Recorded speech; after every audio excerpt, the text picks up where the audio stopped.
Hey guys, it's time to showcase another painting.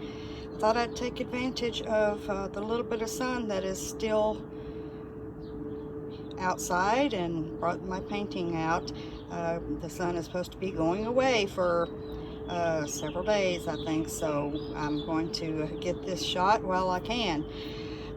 We have a 10-inch by 10-inch canvas that's been covered with multiple coats of gloss varnish, and we're going to get up close.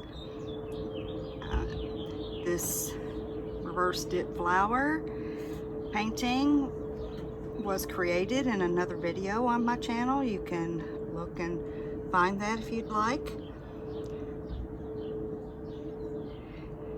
I added embellishments after the flower dried, and I did not film that process.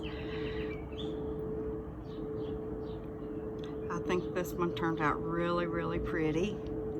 Really like it. I hope that you like it as well. I haven't come up with a name for it yet,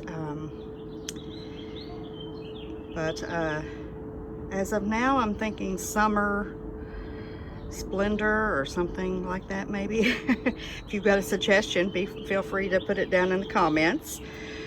This will be added to my Etsy shop soon, so head on over and check it out. I will be having another paint party soon, so I hope to see you then. Bye.